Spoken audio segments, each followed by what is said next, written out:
연극 제작 실습 3, 2교시예요. 자, 여러분 어때요? 1교시에서 2교시로 넘어왔는데요. 1교시 수업 좀 들을만 하셨어요? 1교시에는 연극 제작 실습의 수업 목표 그리고 제작을 할 때 가장 먼저 무엇을 해야 하는가? 작품을 선정해야 된다. 그럼 작품 선택을 할 때는 어떤 기준으로 작품을 정해야 되는가에 대해서 공부를 했어요.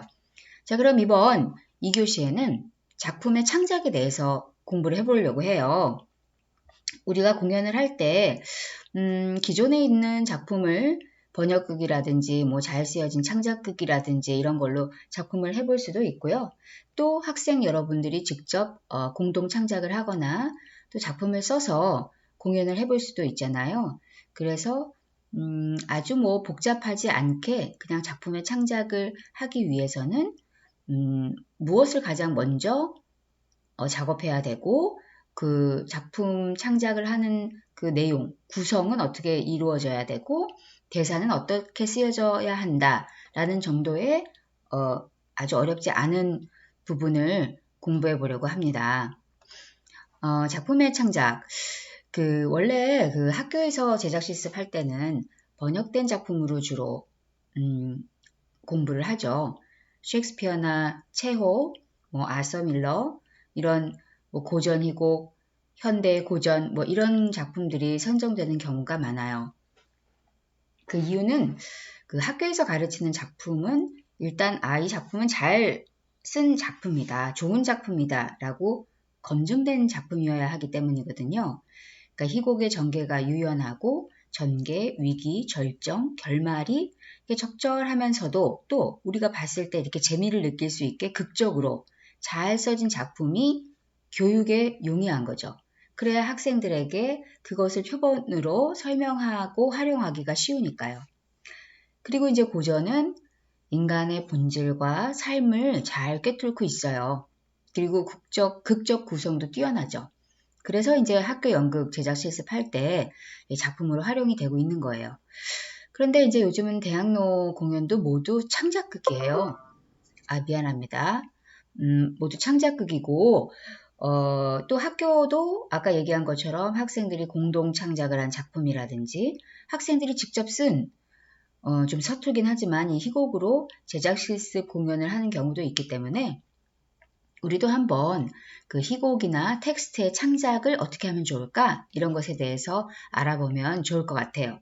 자, 희곡 또는 요새 텍스트라는 말도 많이 쓰는데요. 희곡 또는 텍스트라는 말은 대사와 지문으로 된 대본, 주로 사실주의적 대본을 말하는 거죠. 그런 대본뿐만 아니라 공연을 할 수 있는 모든 어떤 형식의 텍스트도 다 포함이 된다 이랬어요.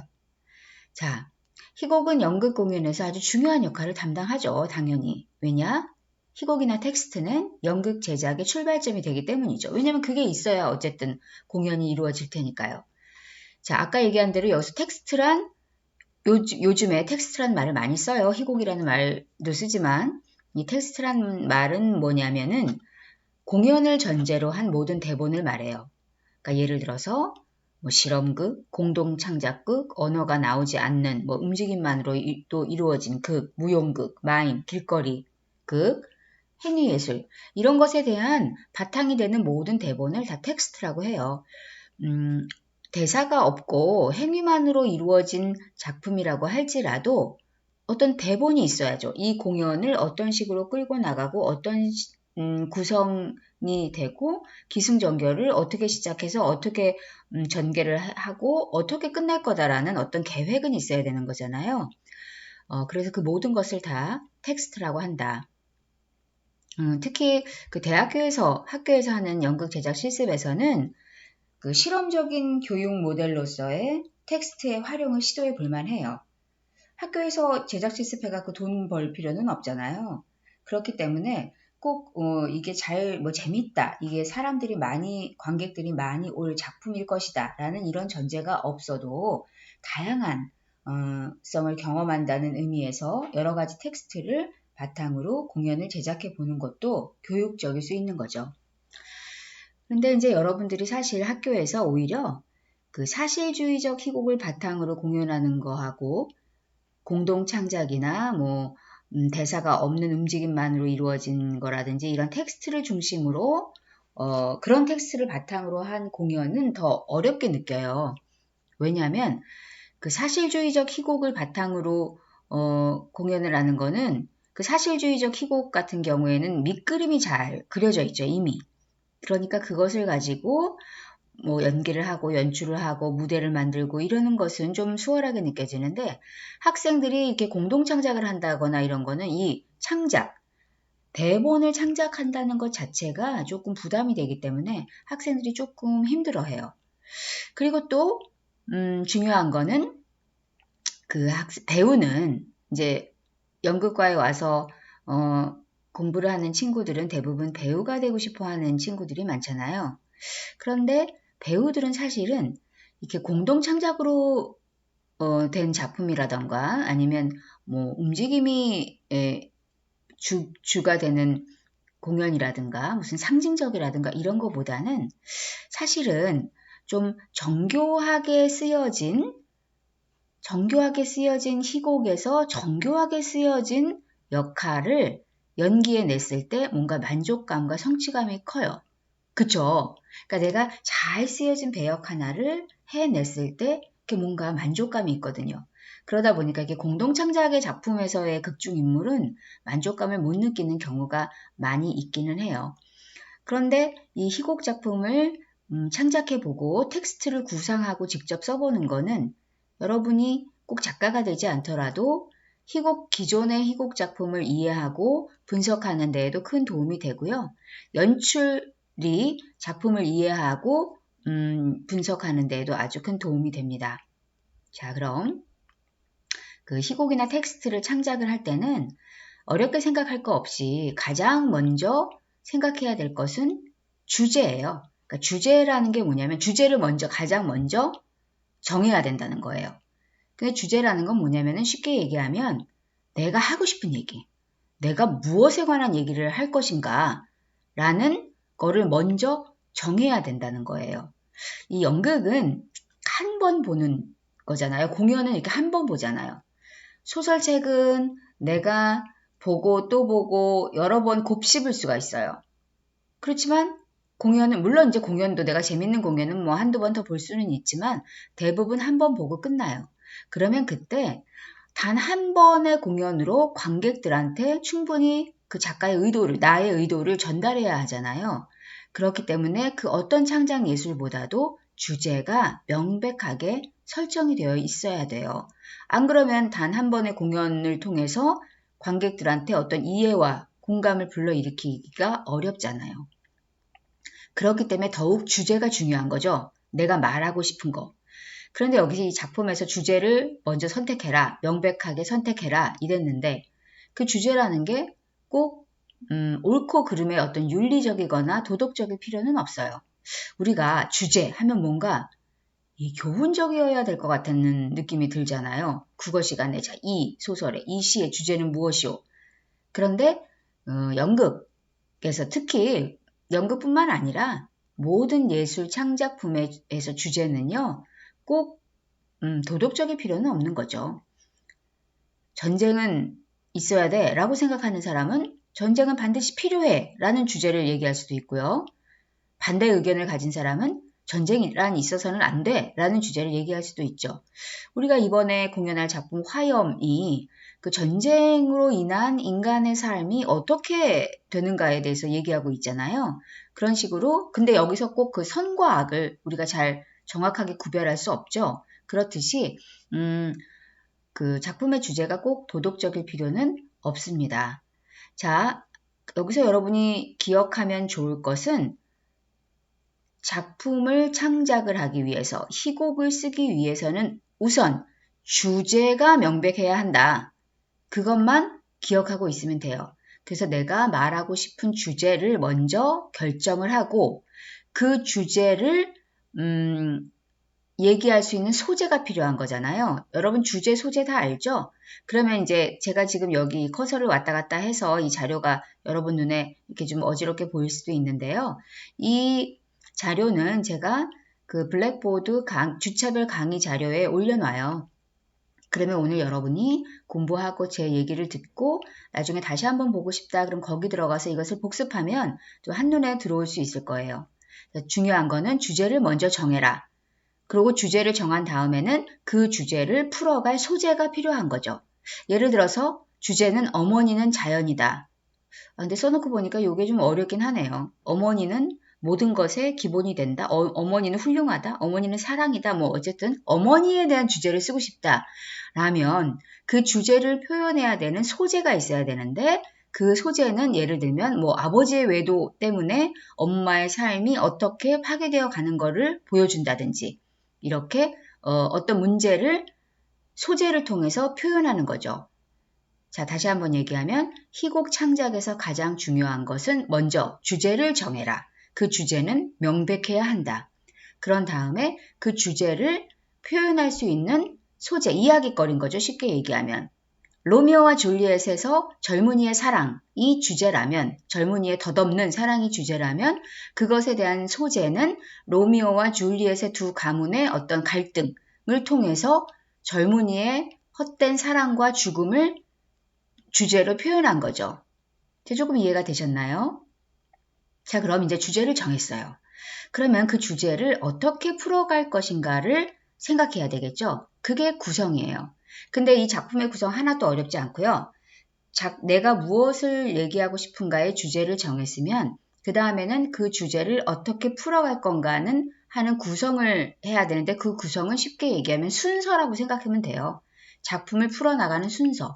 순서는 여러분 너무나 잘 알고 있는 기승전결의 형식으로 짜면 돼요.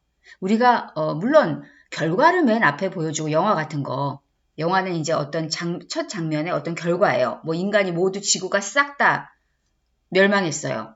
그런 다음에 화면이 딱 바뀌어서 24시간 전 이런 식으로 플래시백 형식으로 보여줄 수가 있죠.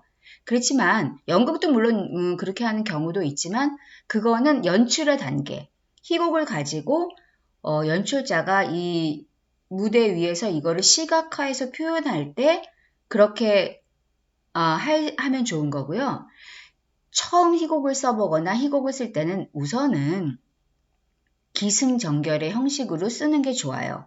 그런 다음에 그것을 나중에 뭐 이렇게 순서로 뒤바꿀 수는 있지만 처음 이 작업을 할 때는 일단 사건이 일어나는 순서대로 작품을 써보는 것이 연습에는 더 도움이 돼요. 작품 쓰는 연습에는요. 자, 대부분의 연극은 기승전결의 형식으로 구성이 된다. 사건이 생기고 사건이 발달하고 위기가 생기고 결국 그 위기가 해결돼서 그 해결된다는 건 꼭 해피엔딩은 아닐 수도 있는 거죠. 뭐 모든 인간이 다 뭐 멸망한다 이런 것도 해결인 거죠. 일종의 해결이 돼서 모든 것이 끝난다는 이 정해진 구성을 갖고 쓰면 좋다라는 거예요. 근데 이 기승전결은 사실주의 연극에도 기승전결이 당연히 있지만 언어의 중요성을 거부하는 배우의 행동으로 만 이루어진 공연들에도 다 기승전결이 있어야 돼요. 아까 얘기한 것처럼 뭐 무연극이라든지 마임 이런 것도 이 공연을 어떻게 풀어나갈 것이라는 순서는 반드시 있어야 된다는 거죠. 그래야 보는 관객이 그 내용을 이해할 수 있을 거니까요. 자, 여러분이 이 작품을 쓸 때 이 기승전결이라는 큰 그림을 먼저 그려본다면 그 기승전결을 가지고 이렇게 하나씩 풀어가면 되기 때문에 그 작품을 창작해 하는데 그렇게 큰 어려움이 없을 거예요. 물론 그 창작한 작품이 뭐 훌륭하다, 너무나 잘 썼다 이런 건 뭐 나중 일이죠. 그렇지만 어쨌든 희곡의 창작이라는 틀은 있어야 되잖아요. 일단 뭐 하나를 뭐 어떤 사건이 시작해서 끝나고 해결이 되는 그런 구성을 갖고 있는 작품이어야 되잖아요. 그럴 때는 어쨌든 이 작품의 구성은 일단 기승전결의 형식으로 두고 작품을 써보면 된다라는 거예요. 기승전결이라는 건 쉽게 얘기하면 풀어서 얘기를 하면 여기 도입. 도입은 작품의 초반부. 어떤 사건이 확실하게 모습을 드러내지는 않는 시기. 단지 어떤 사건이 일어날 것 같다. 왜 일어나게 되는가? 라는 무엇을 해야 할 것인가에 대한 기초 정보. 요것을 전달하는 게 도입이죠. 햄릿이다. 그러면은 햄릿의 도입은 망령이 나타나는 거죠. 귀신이 나타나서 이 귀신이 왜 나타나는지는 몰랐지만 어쨌든 귀신이 나타남으로 해서 어떤 사건이 일어날 것 같은 느낌, 그것의 정보, 이것으로 어떤 큰 파란만장한 일이 일어날 것 같다는 정보를 제공하는 게 도입이에요. 그 다음에 행동. 행동은 이제 본격적으로 이 사건을 진행시키고 발전시키는 부분을 말하는데요. 이 부분에서는 이제 극중 인물이 어떤 한계 상황에 처하게 돼서 사건을 일으키게 되는 중심 행동을 하는 부분이죠. 그리고 주인공이 나오고 그 주인공의 상대의 대립이 본격적으로 일어나는 것이 행동 부분. 그 다음에는 긴장. 긴장은 이제 우리가 긴장이나 절정 이런 부분은 희곡에서 꼭 필요한 부분이잖아요. 어떤 관객에게 긴장감을 불러일으켜야 하니까요. 그래서 이 긴장 부분은 아까 앞에서 얘기한 행동 부분에 여러 가지 주인공의 행동이 반복적으로 일어나고 그 다음에 주인공과 대립되는 인물과의 충돌 이런 게 계속 이렇게 반복이 되는 거 이게 긴장이에요. 그래서 점점 더 어떤 절정의 부분으로 치닫게 되는 게 긴장 부분인 거죠. 이거 제가 얘기하면서도 좀 이거 어렵다라는 생각이 들기는 하는데요. 여러분 어렵게 생각하지 마시고 다시 한번 되짚어 보면 작품을 이제 희곡을 창작하기 위해서는 구성, 기승전결의 순서로 일단 배열을 하는 것이 좋다. 도입 부분에는 이 작품이 일어날 것 같은 어떤 정보를 제공해라. 행동 부분에는 드디어 주인공이 어떤 사건에 휘말려서 여러 가지 사건이 일어나고 그 다음에 주인공과 대립되는 인물과 충돌되는 사건이 반복돼서 일어나게 된다. 긴장은 그 사건이 반복되는 것을 조금 유지해라. 그런 얘기예요. 그런데 여기 긴장 부분에서 여러분이 중요하게 생각해야 될 것은 이 긴장 부분에서는 사소한 재미는 배제돼야 된다. 굉장히 긴장하고 있는데 재미있거나 재치 있는 한마디가 관객에게 웃음을 유발할 수는 있지만 순간적으로 그 긴장이 풀어져 버릴 수 있기 때문이다. 그렇다면 당연히 절정 부분의 효과가 축소된다. 이 부분을 유의해라. 이걸 좀 여러분이 알아두면 좋겠고요. 이제 드디어 절정. 절정은 앞의 부분의 긴장 정도에 따라서 절정 부분이 결정이 되는데요. 절정이란 말 그대로 그때까지 얽히고 설킨 사건들이 모두 폭발하고 해결되는 부분을 의미한다. 여러분이 이제 이 해결되는 부분이라는 게 좀 헷갈려서 이게 결말에 나와야 되는 거 아닌가? 라고 생각이 드는데요. 사실 절정에서 모든 사건이 폭발하고 해결되죠. 그러니까 햄릿에서 절정은 칼싸움을 하고 그 다음에 작은아버지가 독을 맞고 햄릿도 독을 맞고 죽는 그게 절정인 거예요. 그 다음에 이제 결말은 그 이후의 고요를 말하는 거죠. 자, 모든 사건이 동시에 충돌하는 순간을 의미하며 또한 해결되는 순간을 의미한다. 이게 절정이다. 그 절정 부분에서 작품의 직접적인 주제가 노출되는 것이다. 그리고 매우 빠른 속도와 극도의 고조된 감정으로 진행되어야 한다. 이 부분의 강도가 앞의 부분보다 좀 약하게 된다면 관객들이 실망할 것이다. 우리가 왜 연극 같은 거, 연극이나 뭐 영화도 마찬가지고요. 이게 엄청 막 뭔가 절정이랑 긴장 부분에서 막 뭐가 막 일어날 것 같았는데 끝이 왠지 싱거울 때가 있잖아요. 그럼 좀 우리가 실망하게 되잖아요.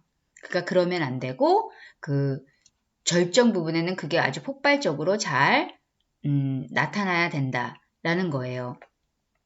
그리고 이제 여기서 그 절정의 어떤 중요한 그 대사를 주인공이 할 수도 있지만 주인공이 왜 예를 들면 죽었을 수도 있잖아요. 오디푸스 왕 같은 경우는 오디푸스 왕이 죽었잖아요. 절정의 부분에서. 물론 그 코러스가 얘기를 하지만 그래서 그 죽은 다음에 결말이라는 건 그 이후에 고요라고 했잖아요. 그럼 그 고요에서 주인공이 대사를 하는 것이 아니라 주인공 옆에서 그것을 끝까지 지켜본 다른 인물이 그 대사를 할 수도 있어요. 이건 이제 주로 그리스 연극에서 마지막 중요 대사를 코러스가 하는 거하고 비슷한 경우다. 이런 것도 어떤 희곡을 쓸 때 어떤 하나의 장치로 활용을 해보는 것도 좋을 것 같아요. 그 다음에 이제 결말. 결말이라는 거는 사건이 생기고 또 그 사건이 어떤 방법으로든 해결이 되었기 때문에 외형적으로는 끝이 났어요. 그런데 실제로는 끝이 난 게 아니라 그 희곡에서도 모든 것을 마무리하는 마지막 장면, 그러니까 관객이 안도의 숨을 쉴 수 있도록 최종적으로 희곡이나 연극에서 숨가쁘게 전개되어 온 이야기를 정리할 수 있는 시간을 줘야 된다. 이것이 바로 결말이고 결말 부분은 끝내고 정리하는 장면이다. 이런 장면을 넣어줘야 한다. 그런데 이제 현대의 희극에서는 사실 이 결말 부분이 생략되거나 결말로 끝나는 것이 아니라 처음으로 다시 돌아가서 반복되게 끝내는 경우가 많아요. 가장 대표적인 게 이제 부조리극이에요. 그 예를 들어보면 이오네스코의 수업이라는 거 있잖아요. 그 수업이 좀 사실 무서운 작품이죠. 학생이 찾아오고 막 수업을 하다가 선생님이 그 학생을 죽여요. 그럼 또 학생이 찾아오고 또 죽이고 또 찾아오고 또 학생이 찾아와서 아유 또 착생이라고 했네요. 이거 제가 참 여러분 죄송합니다. 요거를 자꾸 퇴고를 하고 제가 또 살펴보고 하는데 이렇게 꼭 틀린 글자가 나와요. 죄송해요. 이해해 주세요. 다음번에 더 잘 살펴볼게요. 이렇게 학생이 찾아와서 죽이고 또 학생이 찾아오고 이런 것을 앞서 이렇게 구성되게 계속 반복되는 형식. 이런 형식이 부조리극에서는 많이 있고요. 서사극도 뭔가 이렇게 관객에게 결말을 딱 지어주기보다는 관객이 결말을 이렇게 열린 결말이라고 하죠. 쉽게 얘기하면 결말을 생각해야 되고 그 책임을 내가 져야 하는 관객에게 너가 결정해서 이건 어떻게 된 거야? 라고 네가 결정해. 뭐 사천의 착한 사람 같은 경우도 그러고요. 마지막에 센테가 신들한테 막 울부짖는 그 장면이 끝이잖아요. 그럼 그것에 대한 결말은 관객이 생각을 하라는 거죠. 이렇게 실험극도 마찬가지고요. 이렇게 결말을 배우들이 함께 이렇게 참가하게 만드는 작품도 현대 작품에는 많이 있어요. 여러분이 희곡을 창작하기 위해서 앞에 다시 얘기해보면 먼저 주제를 정해라. 그 주제를 표현할 수 있는 소재를 만들어라. 그런 다음에는 작품을 구성하는 순서를 써라. 그 순서는 기승전결의 순서에 의해서 쓰는 것이 가장 일반적이다. 자, 그러면은 이제 여러분이 희곡은 사실 물론 아까 얘기한 것처럼 어떤 실험극이나 그 대사를 중요하게 생각하지 않는 작품도 있기는 하지만 대부분 대사가 많이 있죠. 부조리극 같은 경우는 사실 뭐 아까 얘기한 이오네스코의 수업, 그 다음에 베케트의 고도를 기다리며 이런 것처럼 부조리극은 사실 오히려 언어를 굉장히 많이 활용을 해요. 언어의 유희를 많이 쓰죠. 그러니까 언어를 가지고 막 다양하게 그러니까 오히려 부조리극은 언어가 더 많은 편이에요. 대사가. 어쨌든 대사가 뭐 사실주의적 희곡이든 그게 아니든 간에 희곡의 가장 기본이 되는 거는 대사와 행동이기 때문에 대사가 중요하기는 해요. 그러면 대사를 어떻게 쓰면 좋은가? 대사를 쓰는 부분이 사실은 가장 어렵겠죠. 자, 대사는 희곡을 구성하는 가장 중요한 요소이다.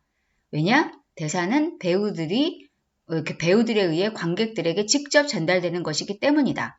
그래서 효과적인 대사의 구성은 곧 효과적인 정보의 전달이라는 측면에서 희곡의 가장 중요한 부분이라 할 수 있다. 그렇다면 어떻게 대사를 써야 할 건가? 여러분이 여기 빨갛게 쓰여져 있는 이 부분을 좀 중점적으로 보시면 돼요. 대사는 우선 명백해야 한다.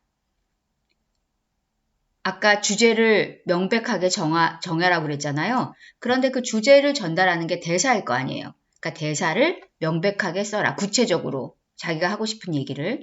그 다음에 대사는 행동을 불러일으킬 수 있어야 된다. 이건 뭐 당연한 거죠. 만약에 이렇게 공연이 행동이 뒤따르지 않고 앉아서 말만 하는 것만 안 되잖아요. 그러면은 지루하잖아요. 재미가 없고 무엇을 얘기하려고 하는지도 모르고요. 그러니까 대사는 반드시 행동을 불러일으킬 수 있어야 한다. 대사는 극중 인물의 성격을 대사로 나타내는 거죠. 나타낼 수 있어야 한다. 햄릿이 막 고뇌하잖아요. 고민을 많이 하죠.